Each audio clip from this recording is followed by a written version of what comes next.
Hello everyone, welcome to my channel, Chanel's Best, and today we're going to talk about Monique and her son. Well, if you haven't heard, you should have heard about how Monique, the comedian Monique, and her oldest son are not on the best of terms right now, and basically he said that his mom hasn't been there for him, and basically, after he said that, she reached out and showed us text messages of proof that she has been reaching out to her son. But guess what? Her son said that's all fabricated and the messages are old. And he actually made a video confronting on how he felt about his whole mom. And I decided to let you guys see it and tell me what you guys think in the comment section below. And tell me, are you guys on his side? Or are you guys on Monique's side? I want to know. So after you watch the video, let's talk about it in the comment section below. And please remember to share, like, comment, and subscribe. And never forget, Asha knows best. Hi, I'm Shalon. I'm gonna jump right into it. I guess the intelligent thing to do when assuming that your son is having a mental episode is to post personal screenshots of text messages that are 3 years old in an attempt to validate a false narrative as if they are some type of receipt.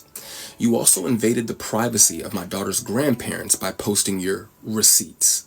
Neither of you should never speak on mental health again if you thought that that idea was a good one.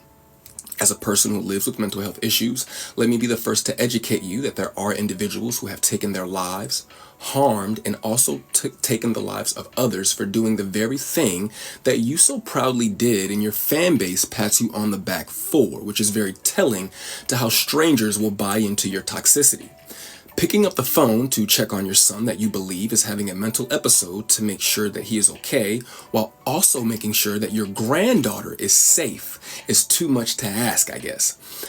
For those wondering, I have gone to therapy on several different occasions, and that is not something that I will ever be ashamed of. I have even gone to therapy with my mother on several occasions. But for those who know how efficient therapy works, therapy only works when both people are being open.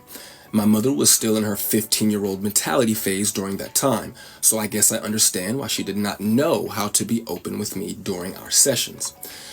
When a person becomes accustomed to being a victim and others get used to seeing them as one, they live their lives in a state of internalization, meaning you consistently receive another's approach as an attack, constantly putting you under the illusion that you need to always be on the defense, even in situations where there is no actual attack, just an acknowledgement of things already said by you. One should not feel attacked by an acknowledgement of the words that they stand on. You eventually become a passive aggressor. To address the men that had something to say in regards to men don't do what I'm doing, let me be very clear. How I man is none of your business. What and how I feed my family has no place on your plate. For every person that stated I should not have come to the internet, I would just like to ask, what do Club Shay Shay, the articles about my mother and I's relationship, the interviews about our relationship, and Instagram all have in common? Well, if you are competent, the internet. Furthermore, I did not expose my mother, nor did I badmouth my mother.